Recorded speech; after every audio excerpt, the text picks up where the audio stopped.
October 9th, 2025. Say the date out loud with me. Not as a number on a page, not as ink pressed against a square of paper, but as a pulse. October 9th. Tonight is not ordinary time. You can feel it already in the edges of your skin, in the heaviness behind your eyes, in the way your breath has been drawing deeper without you even trying. This night does not arrive as routine. It arrives as a checkpoint, a hinge, a summons. And I need you to hear me clearly. Before your mind understood what was happening, your body already knew. You've been waking with restless dreams, some of them too vivid to dismiss. You've carried that subtle ringing in your ears that no doctor could quite explain. At times your chest has felt like a drum struck from the inside, not by anxiety but by a rhythm too ancient to belong to stress. And I want to tell you, that is not weakness, and it is not random. That is resonance. That is the frequency of a supermoon calling you into alignment. The calendar may tell others this is just October, just another season shift. But you know different, you feel different.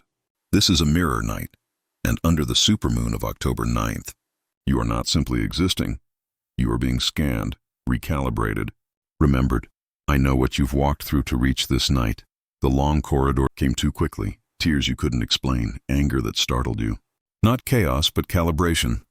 Ear-ringing so sudden it made you pause mid-step, mid-thought. That was not noise.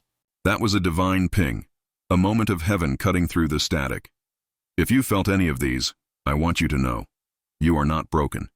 You are not imagining it. You are in resonance. You are being tuned to the alignment. Of this October 9th supermoon, I also know the weight of waiting has not been easy for you.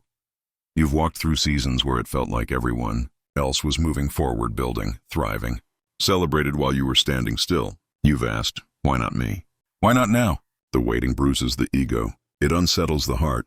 It makes you doubt your own intuition. But tonight, hear this. Waiting is not wasted. Waiting is refinement. Just as seeds lie hidden beneath the soil long before they break into the air, your growth has been happening in silence. This season has not been stillness. It has been a slow alignment, preparing you for resonance nights like this one. The supermoon doesn't arrive to make you someone new.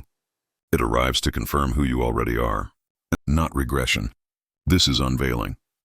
There's a difference between waiting passively and waiting actively. Passive waiting is resignation, sitting in the dark and hoping something changes. Active waiting is alignment, lighting a candle in the dark and preparing the room for what's coming. October 9th invites you to active patience. That means listening to your body with reverence, not suspicion. It means creating quiet moments to let the signals rise instead of drowning them out with endless scrolling, endless noise, endless explanations.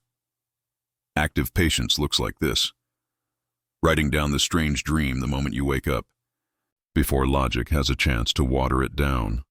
Noticing what number repeats before major moments in your day. Paying attention to the way a particular song finds you at a precise instant, as if time itself conspired to remind you of something ancient. Sitting in the stillness when the ringing hits your ears, not rushing to distract yourself, but asking softly, what are you saying to me? The supermoon is amplifying signals, but if your inner world is crowded with noise, you'll miss the whisper that changes everything. You don't need to chase grand spiritual events tonight, but with soft physical nudges that say, look here, pay attention, you are not meant to walk through this night alone. Even if you are physically by yourself, you are part of a wider spiritual community, people scattered across the world, feeling the same pulses, hearing the same frequencies, staring up at the same moon. This is why shared action matters. When you type 777 or 888 in the comments, you're not just leaving a number. You're leaving a signal, a flare into the spiritual night saying, I'm here, I hear it too. Look at those numbers as they appear. You'll realize you're part of something vast, threaded together through synchronicities, dreams, and divine timings. Before we close this block, I want to reframe what you may still be feeling. The fatigue is not failure, it's your system integrating. The emotional swings are not instability, they're recalibration. The strange dreams are not meaningless, they're encrypted guidance, surfacing. The ringing in your ears is not irritation, it's a divine notification tone. Stop fighting your own awakening. Your body is not the obstacle, it's the instrument. October 9th is not asking you for perfection. It's asking for presence. It's asking for response. Tonight, I want you to do one small thing deliberately. Skin it travels through those roots. It resonates with what has always been there. That's the line I want you to hold in your chest for a moment. Your sensitivity is not new. It is ancient, inherited, encoded. And when moments like this arrive, moments of heightened lunar resonance, moments where the spiritual atmosphere thins, your body responds like a finely tuned instrument hearing the first note of a familiar song. For some, the moon is simply beautiful. For you, it's a call. Your ears catch it first, sometimes in the form of that sudden ringing, sharp, startling, almost like someone gently tapping your name on the inside of your skull. Your chest feels it next, not as panic, but as pressure, expansion, awareness. Your dreams become rehearsals for messages your waking mind isn't ready to hold. This is not coincidence. This is design. Along with the ancestral codes, there are imprints. Emotional echoes of what you've lived through, often buried so deeply you forgot where they began, but your body did not forget. Think of these imprints like ink beneath layers of translucent paper. They don't erase easily. They wait, quietly, until light shines through at just the right angle. The supermoon's light is exactly that angle. All the unprocessed grief, the silent disappointments, the prayers you whispered with the echoes show up first. When the field is loud, the echoes are loud. That is why 1111 finds you on a train window. That is why 333 wakes you from a dream so clear you can still feel the temperature of the room inside it. That is why 555 punctuates a decision, knocking softly on your attention at the exact moment your doubt tries to speak. Numbers are not the magic themselves. They are mile markers on a road you are already walking. Patterns are messages. The chosen feel this more than most because of wiring. Not moral superiority, not spiritual vanity, wiring. Your lineage carried a softness toward the unseen, and it survived the hard years. Somewhere in the chain, there was a grandmother who prayed without proof, a grandfather who looked at the sky before he made a decision, an aunt who dreamed true and told no one, a mother who felt storms before the clouds formed. They learned to live with a wider bandwidth of perception, and that bandwidth did not vanish. It traveled. It is inside you now, mixed with your own choices and your own consecration. So when the amplifier swells, your inner instruments wake quickly. The palms tingle first. The chest opens and tightens in the same moment. The ears ring like a tuning note would have arrived.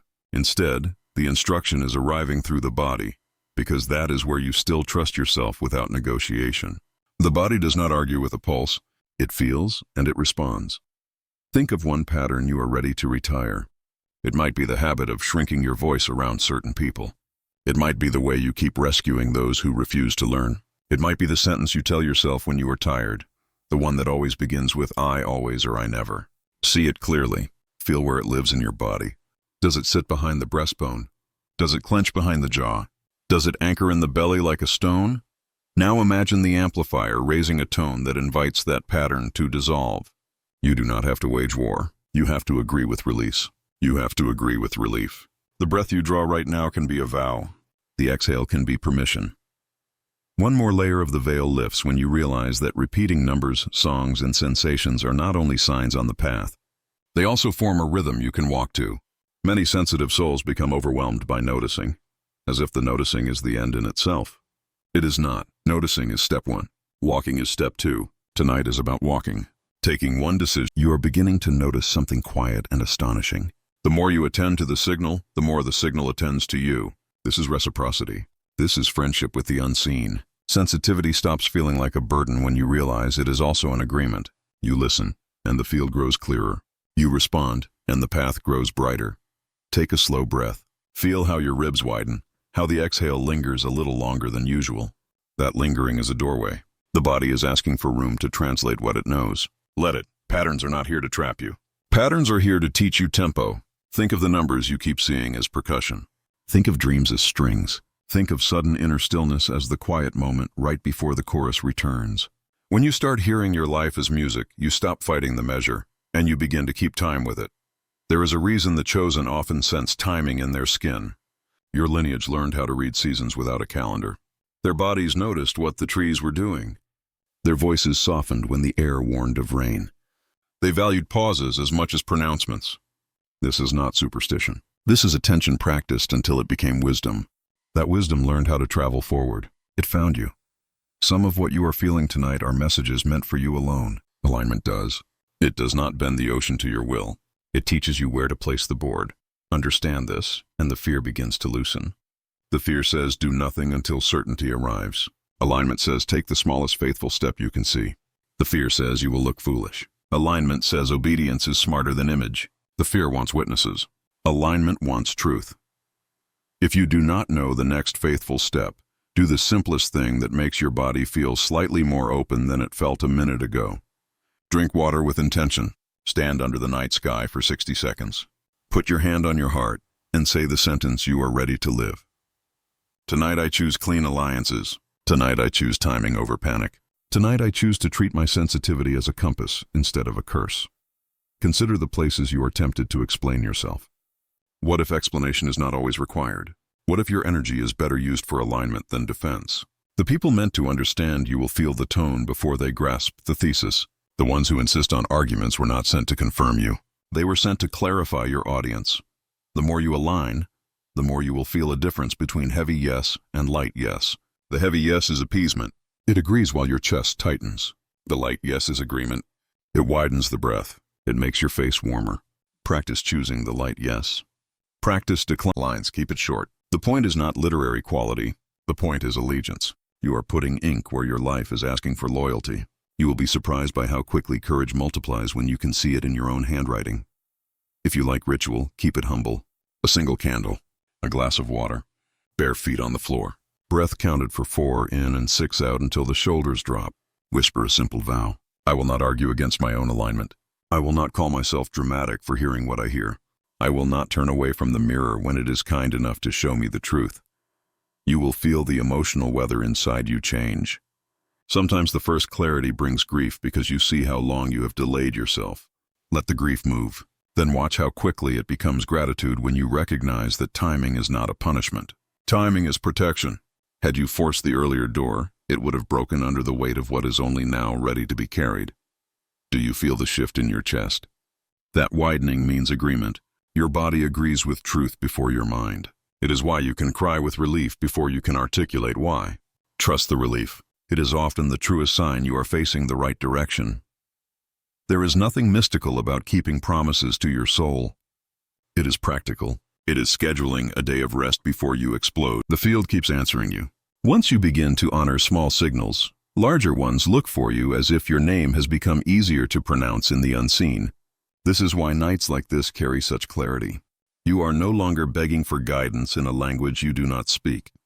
You are letting guidance approach you in the language you already carry in your body. There is a texture to alignment that words rarely catch. It feels like relief arriving before outcomes. It feels like steadiness replacing urgency. It feels like the kind of quiet that does not empty a room but fills it.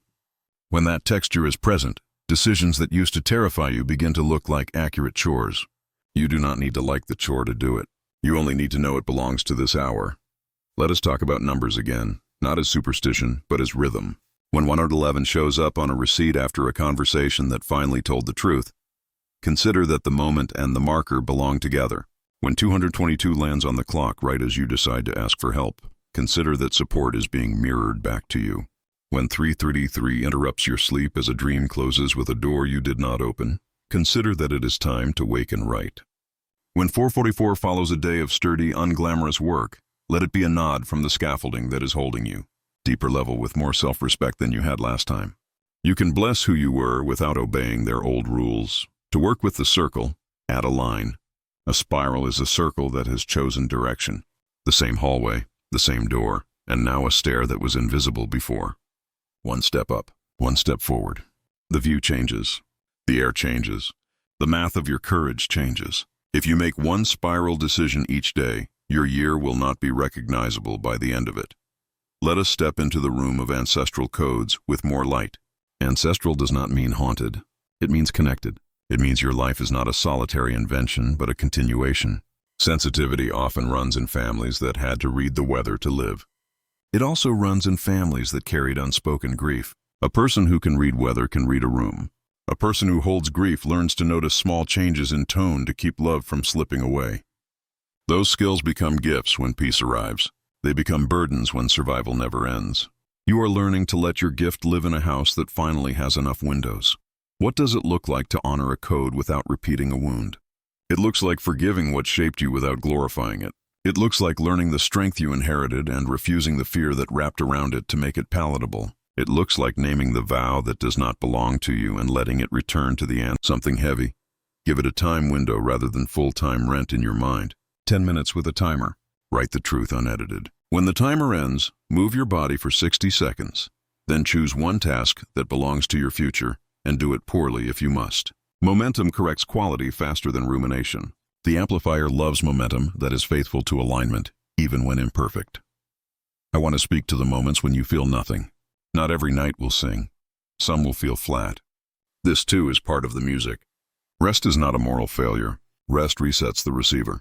If you push through every quiet without honoring it, you will begin to treat your own soul like a factory and call it devotion. Devotion has Sabbaths. Devotion trusts that standing still on the correct path is holier than sprinting on the wrong one. When the quiet spans more than a day, do something kind and boring. Wash the dish slowly. Fold the shirt with attention. Sweep the floor as if you were clearing a small temple. Bless your hands for making the world gentle. The field notices this kind of ordinary worship. It strengthens you in places applause can never reach. There is a question you have not dared to ask because you are afraid the answer will demand a bolder life than you think you can carry. Ask it. Ask it with the respect deepening without closing the arc. There is a moment in every awakening where tenderness is not enough. Kindness brought you here. Clarity must take you further. This is that moment. If the signal has been gentle until now, let it become precise. If the guidance has been whispering, let it speak at a volume your excuses cannot ignore. You do not need another hint. You need a holy interruption. The body has already voted. The breath widens when you move toward truth. The jaw tightens when you move toward performance. The palms warm when you speak from alignment. The stomach knots when you bargain with your old roles. This is not mystery. This is feedback.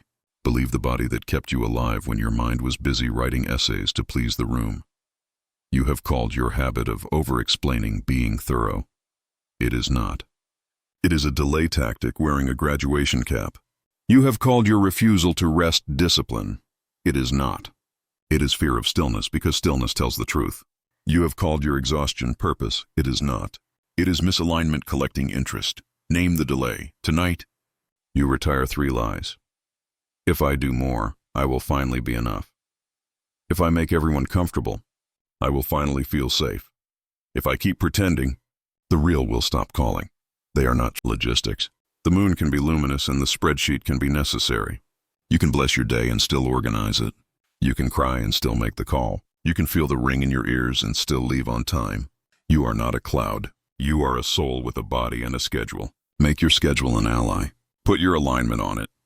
Let us disrupt your relationship with the algorithm. You do not owe your unfolding to strangers. You do not need to publish a sacred draft to prove you are working. The field does not need metrics to measure your obedience. It needs a room with the door closed and your phone across the hall. The algorithm is not your elder. It is an intern that wants endless content. Give your soul better leadership than an endless scroll. Your ancestors did not have apps. They had fields and rivers and doorways. They had a sky that repeated itself on time and a village that learned what your face looked like without filters. You are allowed to reclaim a human pace. Nothing in your calling requires panic. Nothing in your timeline requires humiliation. Choose dignity over dopamine. Choose depth over refresh. Your nervous system will thank you with actual miracles like digestion and sleep. We must speak about martyrdom because it is the counterfeit that keeps chosen ones from power. You were taught that pain proves your purity. It does not. Integrity is not how much you can carry. Integrity is how accurately you carry what is yours and return. Make the call or make the page. Create, then think. Pre's foundation. Tidy something. Pay something. Sleep early. Beeb change. Bless the shift. Choose the new behavior once today. 6 integration. Body care. Food with minerals. Stretch in sunlight. 27. Honor. Celebrate the simple obedience you already practiced. 8. Overflow. Give something small immediately. Keep circulation alive. 9. Completion. Archive, don't obsess. Close the tab with a thank you. If one of these finds you while you listen, type it below. 777 or 888. Leave a trail for your future self to see. You are not performing. You are memorializing alignment. Now the dream work. Dreams are a classroom where the desk fits your soul's shoulders. Do not miss class because the hours are unconventional. When you wake, do not grade the dream for grammar. Grade it for voltage. Did you wake with a sensation, a color, a phrase, a face? Voltage is the professor. Follow voltage. If the dream returns with a single new detail, circle it. The circle is not decoration. It is a steering wheel. Your body is the lab. Do not outsource your lab results to strangers on a forum who do not know your lineage or your promise. You can compare notes, can stop worshiping speed. You can cook dinner slowly and call it sacred. You can answer at 10 a.m. instead of 2 a.m. You can finish a conversation before starting a new one. You can return to handwriting when your thoughts need a slower instrument. Slowness is not laziness. Slowness is accuracy. Now we confront shame with a clean voice. Shame is an actor that learned your lines and performs them back to you. Fire the actor. Hire truth. Truth does not humiliate.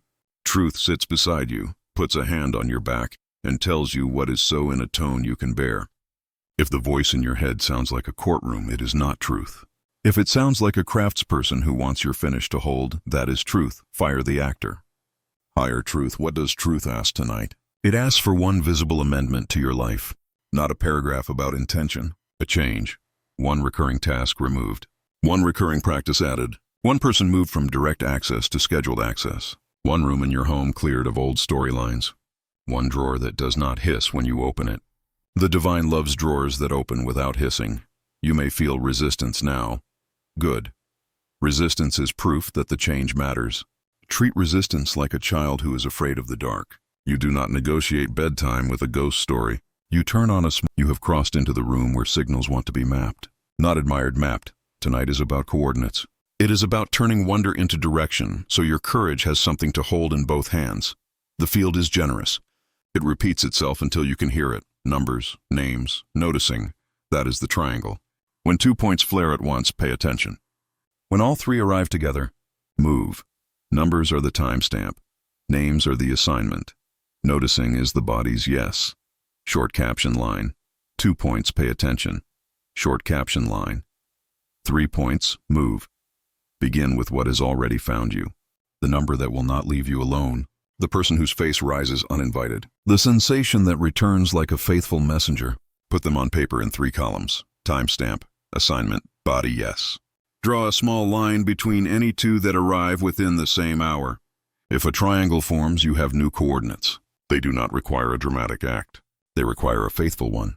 Faithful looks like this. Send. The message that clarifies. Cancel. The meeting that erodes. Open the document that builds. Paper once. Place your palm on it for 10 breaths. Burn it safely or bury it under a plant you tend. When you water the plant, speak this line. I am not here to be impressive. I am here to be accurate. We move to the practical plane of work and calling because sacred belongs in schedules too. Use the triad of scope, scale, and pace. Scope asks, what exactly am I promising? Scale asks how many people or tasks belong to this promise. Pace asks how quickly can this remain humane. If any two are large, the third must be small. Large scope and large scale require a small pace. Large scale and fast pace require a small scope. Fast pace and large scope require a small scale. Break your project until your breath is normal. Then begin. Language for clean renegotiation. I can meet the goal if we reduce the deliverables by half or extend the deadline by 2 weeks. I can continue with clear boundaries. Here is the boundary. If it is not acceptable, I will step back with goodwill. I will not trade quality for rush. Choose one with me and I will serve it fully.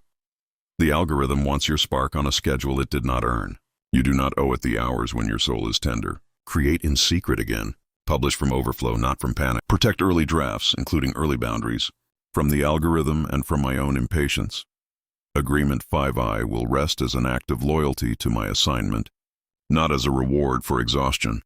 Let us speak to crisis and clarity so you can stop waiting for disaster to grant you permission. Crisis is a crude teacher. Clarity is precise. If you sense clarity and keep waiting for crisis, you are training the field to speak to you with thunder because you ignored the bell. Answer the bell. The thunder will become rare. If you must measure progress, do it in relief, not applause. Did you breathe more fully today? Did your bedtime arrive with less argument? Did you say one true sentence earlier than usual? These are not small. These are revolutions that do not need confetti to be real. Now the inner audit that only you can conduct. Ask 3 questions and record them once a week. Where? Did I barter dignity for belonging? Where did I raise my price? Back to the truth. Where did I feel the ring and choose to respond? If the first list is longer than the second, do not panic. Circle 1 item in each. Make 1 visible amendment this week. Keep score only long enough to notice trend lines. Then return to breathing and doing. I promised. Disruption, and here it is, and will not ask for access that a yes cannot afford. We will say what we mean with kindness. We will check on rest before we check on output. We will celebrate invisible victories as if they were public. Small pact, large repair. If you need a way to remember why you are this sensitive, say this aloud. My sensitivity is how my lineage kept the door open. My accuracy is how I will walk through it. My boundaries are how I lock the door behind me when the room is full of peace. Short caption, line door open. Door through, door locked. If this continuation is gripping you by the ribs, leave a trace for your future self. Type 777 or 8888, not as a superstition, as a witness. Your name will look back at you in a week and remember you were brave on an ordinary night. We are not finished. There is still a table in the next room, covered with maps you have not unfolded and tools you have not named. On that table, we will lay out the coordinates that arrive when numbers, names, and noticing form a constellation rather than a triangle. We will learn how to navigate when 3 signs conflict and your body gives you 2 different answers in the same hour. We will learn the difference between testing and